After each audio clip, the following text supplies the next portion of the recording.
ನಮಸ್ಕಾರ ಸ್ನೇಹಿತರೆ. ಕರ್ನಾಟಕ ಸರ್ಕಾರ ದೊಡ್ಡ ಹೆಜ್ಜೆ ಇಟ್ಟಿದೆ ಪಿಚಕಾರಿಗಳನ್ನು ಬಂದ್ ಮಾಡೋಕೆ. ರಾಜ್ಯಾದ್ಯಂತ ಗುಟ್ಕಾ ಮತ್ತು ಪಾನ್ ಮಸಾಲವನ್ನು ಸಂಪೂರ್ಣವಾಗಿ ಬ್ಯಾನ್ ಮಾಡಿದೆ. ಇದರ ಜೊತೆಗೆ ತಂಬಾಕು ಅಥವಾ ನಿಕೋಟಿನ್ ಪದಾರ್ಥ ಹೊಂದಿರೋ ಇತರ ನಿಷೇಧಿತ ವಸ್ತುಗಳನ್ನು ಕೂಡ ಬ್ಯಾನ್ ಮಾಡಿದೆ. ತಂಬಾಕು ಮತ್ತು ನಿಕೋಟಿನ್ ಅಂಶ ಇರುವ ಯಾವುದೇ ಪಾನ್ ಮಸಾಲ ಆಗಿರ್ಬೋದು ಅಥವಾ ಗುಟ್ಕಾ ಆಗಿರ್ಬೋದು, ಅದು ಇನ್ನು ಮುಂದೆ ಕರ್ನಾಟಕದಲ್ಲಿ ಸಿಗುವಂತಿಲ್ಲ. ಈಗಲೇ ಸರ್ಕಾರದ ಕಡೆಯಿಂದ ಅಫಿಷಿಯಲ್ ಆರ್ಡರ್ ಕೂಡ ಪಾಸ್ ಆಗಿದೆ. ಎಂಥ ಅದ್ಭುತ ಕೋಇನ್ಸಿಡೆನ್ಸ್ ಅಂತ ಹೇಳಿದ್ರೆ, ಸರ್ಕಾರ ಈ ಆದೇಶ ಹೊರಡಿಸೋ ಸಂದರ್ಭದಲ್ಲಿನೇ ನಮಗೆ ಆರೋಗ್ಯ ಸಚಿವರೊಂದಿಗೆ ಮಾತನಾಡೋ ಅವಕಾಶ ಇತ್ತು.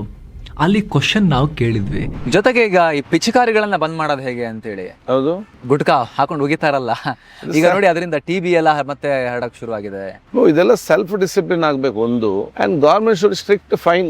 UT ಖಾದರ್ ಅವರು ಭಾರಿ ಫೈನ್ ಹಾಕಬೇಕು, ಅದೊಂದು ದಾರಿ ಅಂತ ಹೇಳಿಕೆಯನ್ನ ಕೊಟ್ಟಿದ್ರು. ಈಗ ನೋಡಿದ್ರೆ ಬ್ಯಾನ್ ಆಗೇ ಹೋಗಿದೆ ಇದ್ದಕ್ಕಿದ್ದ ಹಾಗೆ, ಸೇಮ್ ಟೈಮ್ನಲ್ಲಿ. ಹಾಗಂತ ನಮಗೇನು ಸರ್ಕಾರದಿಂದ ಒಳ ಮಾಹಿತಿ ಏನಿರಲಿಲ್ಲ ಸ್ನೇಹಿತರೆ, ಬಟ್ ಆ ರೀತಿ ಆಗಿದೆ ಅಷ್ಟೇ. ಈ ನ್ಯೂಸ್ ಕೇಳಿದ ತಕ್ಷಣ ನಿಮಗೆ ಇದೇನು ಹೊಸದ, ಈ ಹಿಂದೇನು ಗುಟ್ಕಾ ಬ್ಯಾನ್ ಆಗಿತ್ತಲ್ವಾ ಅಂತ ಅನಿಸ್ಬೋದು. ಇಲ್ಲ ಸ್ನೇಹಿತರೆ, ಈ ಬಾರಿ ಕಂಪ್ಲೀಟ್ ಬ್ಯಾನ್ ಮಾಡಲಾಗಿದೆ. ಹಿಂದೆ ಮಾಡಲಾಗಿದ್ದ ಬ್ಯಾನೇ ಬೇರೆ, ಇದೇ ಬೇರೆ. ಹಾಗಿದ್ರೆ ಈ ಬಾರಿಯ ಬ್ಯಾನ್ನಲ್ಲಿ ಹೊಸದೇನಿದೆ? ನಿಜವಾಗ್ಲೂ ಗುಟ್ಕಾ ಮಾರಾಟ ಕಂಪ್ಲೀಟ್ ಸ್ಟಾಪ್ ಆಗುತ್ತೆ ಅಥವಾ ಇದು ಕೇವಲ ಕಣ್ಣೊರೆಸೋ ತಂತ್ರನ? ಸ್ನೇಹಿತರೆ, ಗುಟ್ಕಾದಿಂದ ಎಷ್ಟೆಲ್ಲ ಡ್ಯಾಮೇಜ್ ಇದೆ ಆರೋಗ್ಯಕ್ಕೆ, ಭಾರತದ ಮರ್ಯಾದೆಗೆ, IT ಸಿಟಿ ಬೆಂಗಳೂರಿನ ಘನತೆಗೆ ಎಷ್ಟೆಲ್ಲ ಡ್ಯಾಮೇಜ್ ಇದೆ. ಜೊತೆಗೆ ಸೇಮ್ ಟೈಮ್ ಅಡಿಕೆ ಬೆಳೆಗಾರರ ಕತೆ ಏನು? ಮಲೆನಾಡು ಭಾಗ ಬಿಟ್ಟು ಈಗ ಬೆಂಗಳೂರು, ತುಮಕೂರು ತನಕ, ಬೆಂಗಳೂರು ಪಕ್ಕ ತನಕ ಅಡಿಕೆ ಬಂದುಬಿಟ್ಟಿದೆಯಲ್ಲ, ಓ ರೇಟ್ ಇದೆ ಅಂತ ಎಲ್ಲರೂ ಹಾಕಿದಲ್ವಾ? ಅಡಿಕೆ ಬೆಳೆಗಾರರಿಗೆ ಏನಾರು ಆತಂಕ ಪಡಬೇಕಾಗಿರೋ ವಿಚಾರ ಇದೆಯಾ? ಎಲ್ಲವನ್ನ ಅರ್ಥ ಮಾಡ್ಕೊಳ್ತಾ ಹೋಗೋಣ. ನೀವು ನೋಡ್ತಾ ಇದ್ದೀರಾ ಮಸ್ತ್ ಮಗ ಚಾನಲ್, ನಾನು ಅಮರ್ ಪ್ರಸಾದ್. ಸ್ನೇಹಿತರೆ ಗಮನಿಸಿ, ಭಾರತದಲ್ಲಿ ಗುಟ್ಕಾ ಬ್ಯಾನ್ ಅನ್ನೋದು ಹೊಸ ಕಾನ್ಸೆಪ್ಟ್ ಏನಲ್ಲ. 2004ರಲ್ಲಿ ಸುಪ್ರೀಂ ಕೋರ್ಟ್ ಒಂದು ಮಹತ್ವದ ಆರ್ಡರ್ ಪಾಸ್ ಮಾಡಿತ್ತು. Godawat pan masala products versus union of India ಕೇಸಲ್ಲಿ ಪಾನ್ ಮಸಾಲವನ್ನು ಆಹಾರ ಪದಾರ್ಥ ಅಂತ ಸ್ಪಷ್ಟವಾಗಿ ಹೇಳ್ತು. ಯಾವುದು? ಪಾನ್ ಮಸಾಲವನ್ನು. ಸೊ ಆ ಆಹಾರ ಪದಾರ್ಥದಲ್ಲಿ ತಂಬಾಕು ಮಿಶ್ರಣ ಮಾಡೋದನ್ನು, ನಶೆ ಬರೋ ಥರ ಮಾಡೋದನ್ನು ತಡೀರಿ ಅಂತ ಸುಪ್ರೀಂ ಕೋರ್ಟ್ ಸರಿಯಾಗಿ ಒಂದು ನಿರ್ದೇಶನವನ್ನು ಕೊಡ್ತು. ಭಯಂಕರ ಲಾ ಪಾಯಿಂಟನ್ನು ಹಾಕ್ತು. ಇದಾದಮೇಲೆ ಆಗಸ್ಟ್ 1, 2011ರಲ್ಲಿ ಕೇಂದ್ರ ಸರ್ಕಾರ ಮಸಾಲದಲ್ಲಿ, ಪಾನ್ ಮಸಾಲ ಅಂದರೆ ಅಡಿಕೆ, ಜೀರಿಗೆ ಅವೆಲ್ಲ ಇರುತ್ತಲ್ಲ, ಅದರ ಪ್ರಕಾರ ಯಾವುದೇ ಆಹಾರ ಪದಾರ್ಥಗಳಲ್ಲಿ ತಂಬಾಕು ಅಥವಾ ನಿಕೋಟಿನ್ ಮಿಕ್ಸ್ ಮಾಡೋದು ಅಪರಾಧ. ಈ ಕಾನೂನು ಬಂದ ತಕ್ಷಣ ಸಾವಿರಾರು ಕೋಟಿ ವಹಿವಾಟು ನಡೆಸೋ ಗುಟ್ಕಾ ಕಂಪನಿಗಳಿಗೆ ದೊಡ್ಡ ಶಾಕ್ ಆಯಿತು. ಆದರೆ ಈ ಕಂಪನಿಗಳು ಸುಮ್ಮನೆ ಕೂರಲಿಲ್ಲ. ಅವರೊಂದು ಬೇರೆ ಮಾಸ್ಟರ್ ಪ್ಲಾನ್ ಮಾಡಿದ್ರು. ಟ್ವಿನ್ ಪ್ಯಾಕ್ ಸ್ಟ್ರಾಟಜಿ ಅಂತ ತಗೊಂಬಂದರು. ಅಂದರೆ ಒಂದೇ ಪ್ಯಾಕೆಟ್ನಲ್ಲಿ ಗುಟ್ಕಾ ಮಾರೋ ಹಾಗಿಲ್ಲ. ಪಾನ್ ಮಸಾಲಾಗೆ ತಂಬಾಕು ಅಥವಾ ನಿಕೋಟಿನ್ ಮಿಕ್ಸ್ ಮಾಡಬಾರ್ದು ಅಂತ ತಾನೇ ಕಾನೂನು ಹೇಳ್ತಿರೋದು. ಮಿಕ್ಸ್ ಮಾಡಲ್ಲ, ಎರಡು ಬೇರೆ ಬೇರೆ ಪ್ಯಾಕೆಟಲ್ಲಿ ಮಾಡ್ತೀವಿ, ಜನ ಮಿಕ್ಸ್ ಮಾಡ್ಕೊಂಡು ತಿನ್ನಲೇಬೇಕಾದ್ರೆ ಅನ್ನೋ ಲೆಕ್ಕಾಚಾರದಲ್ಲಿ ತಗೊಂಬಂದ್ರು. ಸೊ ಒಂದು ಪ್ಯಾಕೆಟಲ್ಲಿ ತಂಬಾಕಿನ ನಶೆ ಪುಡಿ, ಇನ್ನೊಂದರಲ್ಲಿ ಅಡಿಕೆ ಹಾಕಿದ್ರು. ಎರಡನ್ನು ಒಟ್ಟಿಗೆ ಅಕ್ಕಪಕ್ಕದಲ್ಲಿ ಅಂಗಡಿಲಿ ನೇತು ಹಾಕಿ ಮಾರಾಟ ಮಾಡೋಕೆ ಶುರು ಮಾಡಿದ್ರು. ಕಾನೂನು ಪ್ರಕಾರ ಪಾನ್ ಮಸಾಲ ಒಂದು ಆಹಾರ, ಅದರಲ್ಲಿ ತಂಬಾಕು ಇರಲಿಲ್ಲ. ಈ ಹೊಸ ಮೆಥಡಲ್ಲಿ ಟೆಕ್ನಿಕಲಿ ಪಾನ್ ಮಸಾಲದಲ್ಲಿ ತಂಬಾಕು ಇರ್ತಿರ್ಲಿಲ್ಲ, ಆದರೆ ಗ್ರೈಂಡ್ರಲ್ಲಿ ಹಾಕಿ ಜನ ಮಾಡ್ತಾ ಇದ್ರಲ್ಲ, ಜನರಿಗೆ ಡ್ಯಾಮೇಜ್ ಆಗ್ತಿತ್ತಲ್ಲ. ಆಮೇಲೆ ಪಿಚಕಾರಿಗಳು ಉಗಿತಾ ಇದ್ರಲ್ಲ ಕಂಡಲ್ಲಿ. ಭಾರತದ ಬೆಂಗಳೂರಿನ ಮರ್ಯಾದೆ ಹೋಗ್ತಾ ಇತ್ತಲ್ವಾ? ದೊಡ್ಡದಾಗ IT ಸಿಟಿ ಅಂತೆ, ಅವರು ಸುಸಂಸ್ಕೃತ ರಾಷ್ಟ್ರ ಅಂತೆ, ಊರೂರಲ್ಲಿ ಪಿಚ್ ಅಂತ ಉಗ್ಕೊಂಡು ಹೋಗ್ತಿರ್ತಾರೆ ಕಲರ್ ಆಗಿ ಅಂಥೇಳಿ ಮರ್ಯಾದೆಗೆ ಹೋಗ್ತಾ ಇತ್ತಲ್ವ ದೇಶದ್ದು. ಕ್ಯಾನ್ಸರ್ ಬರ್ತಿತ್ತಲ್ಲ ಜನರಿಗೆ. ಸೊ ಈಗ ಕರ್ನಾಟಕ ಸರ್ಕಾರ ಅದ್ರ ಮೇಲೆ ಸುತ್ತಿಗೆಯಿಂದ ಹೊಡೆದಿದೆ. ಈಗ ಆ ಕುತಂತ್ರದ ಮೇಲೆ ಆಹಾರ ಸುರಕ್ಷತೆ ಮತ್ತು ಗುಣಮಟ್ಟ ಕಾಯ್ದೆ 2006 FSSAI ಆ್ಯಕ್ಟ್, ಇದರ ಸೆಕ್ಷನ್ 30 ಅಡಿಯಲ್ಲಿ ಹೊಸ ಆದೇಶ ಹೊರಡಿಸಲಾಗಿದೆ. ಇದರ ಪ್ರಕಾರ ಇನ್ನು ಮುಂದೆ ಈ ಥರ ಟ್ವಿನ್ ಪ್ಯಾಕ್ ಮಾಡೋದು ಕೂಡ ಅಪರಾಧ. ಜನರಿಗೆ ಸುಲಭವಾಗಿ ಮಿಕ್ಸ್ ಮಾಡಿಕೊಳ್ಳೋಕೆ ಅವಕಾಶ ಕೊಡುವ ಯಾವುದೇ ತಂಬಾಕು ಉತ್ಪನ್ನಗಳನ್ನು ಮಾರುವಂತಿಲ್ಲ ಅಂತ ಸರ್ಕಾರ ಸ್ಪಷ್ಟವಾಗಿ ಹೇಳಿದೆ. ಮುಂದಿನ 1 ವರ್ಷ ನಿಕೋಟಿನ್ ಅಥವಾ ತಂಬಾಕು ಮಿಶ್ರಿತ ಗುಟ್ಕಾ, ಪಾನ್ ಮಸಾಲವನ್ನು ತಯಾರಿಕೆ, ಸಂಗ್ರಹಣೆ, ಸಾಗಾಣಿಕೆ, ವಿತರಣೆ ಎಲ್ಲದರ ಮೇಲೂ ಬ್ಯಾನ್ ಹಾಕಲಾಗಿದೆ. ಈ ವಿಚಾರದಲ್ಲಿ ಯಾವುದೇ ವೈಲೇಷನ್ ಆಗಬಾರದು. ಇದಕ್ಕಾಗಿ ಫುಡ್ ಸೇಫ್ಟಿ ಆಫೀಸರ್ಸ್ ಮೂಲಕ ರಾಜ್ಯಾದ್ಯಂತ ಸ್ಪೆಷಲ್ ಇನ್ಸ್ಪೆಕ್ಷನ್ ನಡೆಸಲಾಗುತ್ತೆ ಅಂತ ಸರ್ಕಾರ ಹೇಳಿದೆ. ಅಲ್ಲದೆ ಸರ್ಕಾರ ಸಾರ್ವಜನಿಕರಲ್ಲೂ ಕೂಡ ಮನವಿಯನ್ನು ಮಾಡಿಕೊಂಡಿದೆ.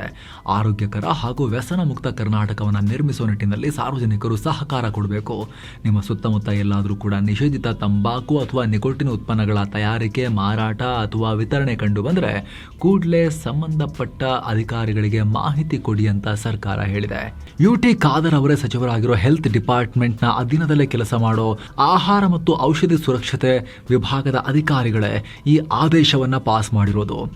12ನೇ ತಾರೀಕು ಅಂದರೆ ಆಗಸ್ಟ್ 12 ಇವತ್ತು ಆದೇಶ ಪಾಸ್ ಆಗಿದೆ. ಈ ಆದೇಶಕ್ಕೂ ಜಸ್ಟ್ 2 ದಿನಗಳ ಹಿಂದಷ್ಟೇ ನಾವು ಆರೋಗ್ಯ ಸಚಿವರಿಗೆ ಇದಕ್ಕೆ ಸಂಬಂಧಪಟ್ಟಂತೆನೆ ಎಕ್ಸಾಕ್ಟ್ಲಿ ಸೇಮ್ ಟಾಪಿಕ್ಗೆ ಸಂಬಂಧಪಟ್ಟಂತೆ ಕ್ವಶನ್ ಅನ್ನ ಕೇಳಿದ್ವಿ, ಇದನ್ನು ನಿಲ್ಲಿಸೋದು ಹೇಗೆ ಅಂತ ಹೇಳಿ. ಹಾಗಿದ್ರೆ ಈಗ ಗುಟ್ಕಾ ಬ್ಯಾನ್, ಕಂಪ್ಲೀಟ್ ಬ್ಯಾನ್ ಮಾಡಿರೋದು 1 ವರ್ಷ, ಅಡಿಕೆ ಬೆಳೆಗಾರರ ಮೇಲೆ ಯಾವ ರೀತಿ ಇಂಪ್ಯಾಕ್ಟ್ ಮಾಡೋ ಸಾಧ್ಯತೆ ಇದೆ? ಇಡೀ ಜಗತ್ತಲ್ಲೇ ಅತಿ ಹೆಚ್ಚು ಅಡಿಕೆ ಬೆಳೆಯೋ ದೇಶ ಭಾರತ. ನಮ್ಮಲ್ಲಿ ಜಗತ್ತಿನ ಸುಮಾರು 63% ಅಡಿಕೆ ಉತ್ಪಾದನೆಯಾಗುತ್ತೆ, ಸುಮಾರು 14 ಲಕ್ಷ ಟನ್. ಭಾರತದಲ್ಲಿ ಅತಿ ಹೆಚ್ಚು ಅಡಿಕೆ ಬೆಳೆಯೋ ರಾಜ್ಯ ಅಂದರೆ ಅದು ನಮ್ಮ ಕರ್ನಾಟಕ. ನಮ್ಮ ರಾಜ್ಯದಲ್ಲಿ ರೈತರು ವರ್ಷಕ್ಕೆ ಸುಮಾರು 10 ರಿಂದ 11.3 ಲಕ್ಷ ಟನ್ ಅಡಿಕೆ ಬೆಳೀತಾರೆ. ದೇಶದಲ್ಲಿ 60 ರಿಂದ 70%, ಸುಮಾರು 6.76 ಲಕ್ಷ ಹೆಕ್ಟೇರ್ ಪ್ರದೇಶದಲ್ಲಿ ಅಡಿಕೆಯನ್ನು ಕರ್ನಾಟಕದಲ್ಲಿ ಬೆಳೀತಾರೆ. ಇದರಲ್ಲಿ 70 ಇಂದ 75% ಅಡಿಕೆ ಪಾನ್ ಮಸಾಲ ಮತ್ತು ಗುಟ್ಕಾ ಉದ್ಯಮಕ್ಕೇನೆ ಹೋಗುತ್ತೆ. ಹಾಗೆ 15-20% ಅಡಿಕೆ ಸಾಂಪ್ರದಾಯಿಕ ತಾಂಬೂಲ, ಸುಪಾರಿ, ಪೂಜೆ, ಇನ್ನು ಸ್ವಲ್ಪ ಪೇಂಟ್ ಇಂಡಸ್ಟ್ರಿ ಇಲ್ಲೆಲ್ಲ ಯೂಸ್ ಮಾಡಲಾಗುತ್ತೆ. ಆದರೆ ಹೆಚ್ಚಿನ ಪ್ರಮಾಣದ ಗುಟ್ಕಾಗೆ ಹೋಗ್ತಾ ಇತ್ತು ಮುಕ್ಕಾಲ್ವಾಸಿ. ಈಗ ಅಡಿಕೆ ಬೆಳೆಗಾರರಿಗೂ ನೇರ ಹೊಡೆತ ಕೊಡೋ ಚಾನ್ಸಸ್ ಇರುತ್ತೆ ಈ ಟ್ರೆಂಡ್ ಹೀಗೆ ಕಂಟಿನ್ಯೂ ಆದರೆ ಸದ್ಯಕ್ಕೊಂದು ಸಮಾಧಾನ ಏನು ಅಂದರೆ ನಮ್ಮ ರಾಜ್ಯದ ಅಡಿಕೆ ಬರೀ ನಮ್ಮ ರಾಜ್ಯಕ್ಕೆ ಮಾತ್ರ ಅಲ್ಲ, ಇಡೀ ದೇಶದ ಮುಕ್ಕಾಲ್ವಾಸಿ ಅಡಿಕೆ ನಾವೇ ಬೆಳೆಯೋದ್ರಿಂದ ಬೇರೆ ರಾಜ್ಯಗಳಲ್ಲೆಲ್ಲ ಗುಟ್ಕಾ ಸೇಲ್ ಆಗುತ್ತಲ್ಲ, ಅಲ್ಲಿಗೂ ನಮ್ಮ ಅಡಿಕೆ ಹೋಗುತ್ತೆ. ಆದರೂ ಕೂಡ ಸ್ನೇಹಿತರೆ, ಈ ಟ್ರೆಂಡ್ ಇದೆಯಲ್ಲ ಉಲ್ಟಾ ಆಗಲ್ಲ, ಇದು ಹಿಂಗೆ ಮುಂದಕ್ಕೆ ಹೋಗೋದಿದು.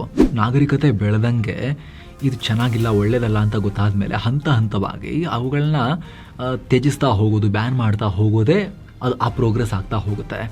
ಈಗ ಕರ್ನಾಟಕ 1 ವರ್ಷ ಬ್ಯಾನ್ ಮಾಡಿದೆ, ನೆಕ್ಸ್ಟ್ 2 ವರ್ಷ ಮಾಡ್ಬೋದು, 3 ವರ್ಷ ಮಾಡ್ಬೋದು, ಶಾಶ್ವತ ಬ್ಯಾನ್ ಮಾಡ್ಬೋದು.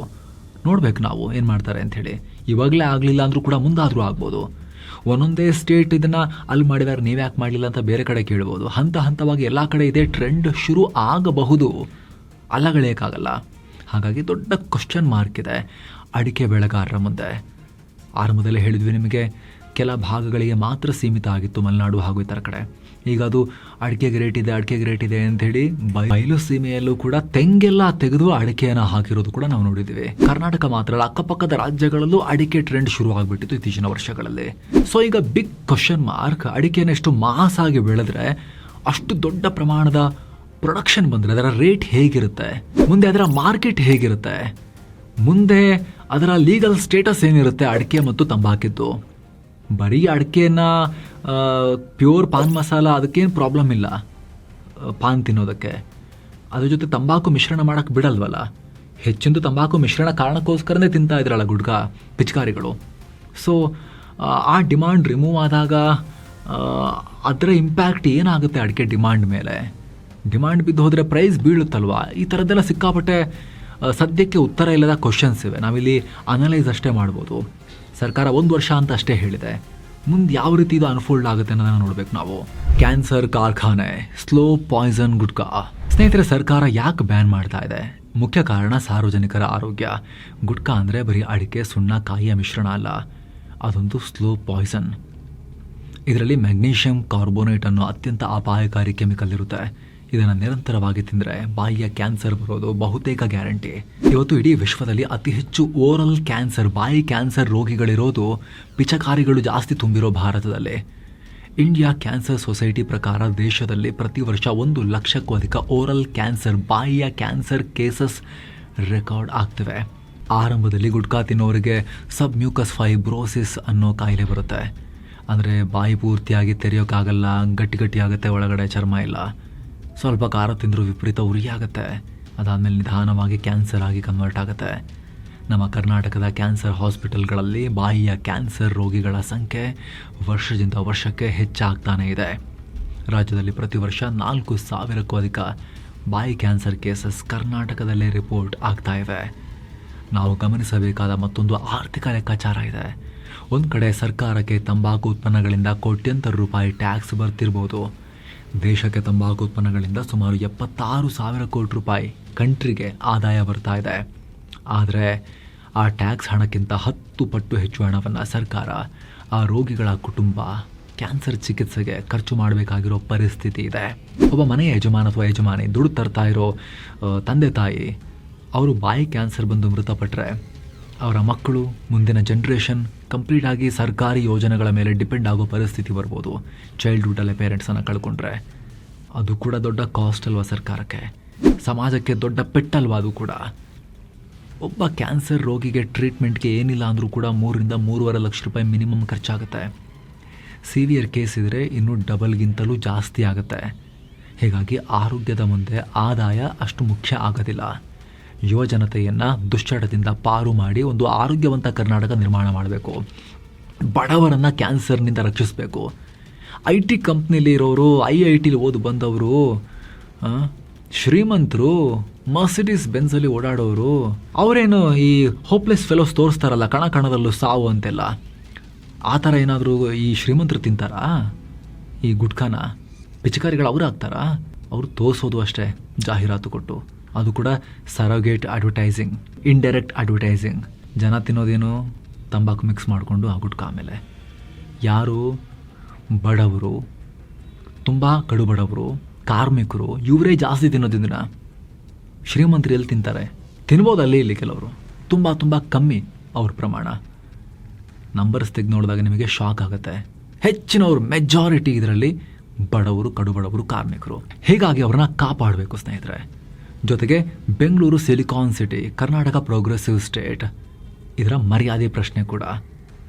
ವಿದೇಶಿ ಹೂಡಿಕೆ ಕೊಡಿ ಅಂತ ಅಲ್ಲಿ ಕೇಳ್ಕೊಂಡು ಓಡಾಡ್ತಿರ್ತೇವೆ. ಇಲ್ಲಿ ನೋಡಿದ್ರೆ ಎಲ್ಲ ಕಡೆ ಪಿಚಕಾರಿ. ಬಸ್ ಸ್ಟ್ಯಾಂಡಲ್ಲಿ ನೋಡಿದ್ರೆ ಪಿಚಕಾರಿ, ರೈಲ್ವೆ ಸ್ಟೇಷನ್ ನೋಡಿದ್ರೆ ಪಿಚಕಾರಿ, ರೈಲ್ ಒಳಗಡೆನೂ ಪಿಚಕಾರಿ. ಬದಲಾಗಬೇಕಲ್ವಾ ಇದು? ಗುಟ್ಕಾ ಮಾಫಿಯಾ ಬ್ಯಾನ್ ಆದರೆ ಸೇಲ್ ನಿಲ್ಲುತ್ತಾ? ಸರಿ, ಹಾಗಾದರೆ ನಾಳೆಯಿಂದಲೇ ಅಂಗಡಿಗಳಲ್ಲಿ ಗುಟ್ಕಾ ಸಿಗೋದು ನಿಂತು ಬಿಡುತ್ತಾ? ರಿಯಾಲಿಟಿ ಇಲ್ಲ. ಎಕನಾಮಿಕ್ಸ್ ಪ್ರಕಾರ, ಅದರ ರೂಲ್ಸ್ ಪ್ರಕಾರ ಯಾವಾಗ ಒಂದು ವಸ್ತು ಲೀಗಲ್ ಆಗಿ ಬ್ಯಾನ್ ಆಗುತ್ತೋ ಅದರ ಡಿಮಾಂಡ್ ಕಂಪ್ಲೀಟ್ ಆಗಿ ಇಳಿಯಲ್ಲ. ಬದಲಾಗಿ ಅದರ ಪ್ರೈಸ್ ರೇಟ್ ಜಾಸ್ತಿ ಆಗ್ಬೋದು.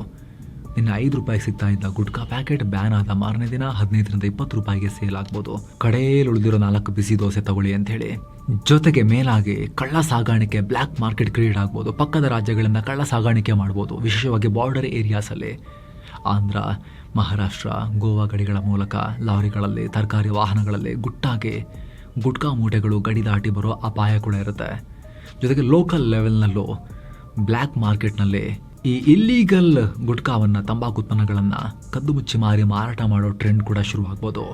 ಇದರಿಂದ ಜನರ ಆರೋಗ್ಯನೂ ಉಳಿಯಲ್ಲ, ಅವರು ಎಕ್ಸ್ಟ್ರಾ ದುಬಾರಿ ಕೊಟ್ಟು ತಗೊಳ್ಬೇಕಾಗತ್ತೆ. ಲೋಕಲ್ ಅಷ್ಟೊಂದು ಅನ್ರೆಗ್ಯುಲೇಟೆಡ್ ಯಾರ್ಯಾರೋ ಮಾಡಿದಂತ ತಿಂದು ಅವರ ಆರೋಗ್ಯ ಇನ್ನೂ ಡ್ಯಾಮೇಜೂ ಆಗ್ಬೋದು. ಜೊತೆಗೆ ಸರ್ಕಾರಕ್ಕೆ ಬರಬೇಕಾಗಿರೋ ಟ್ಯಾಕ್ಸೂ ತಪ್ಪುತ್ತೆ.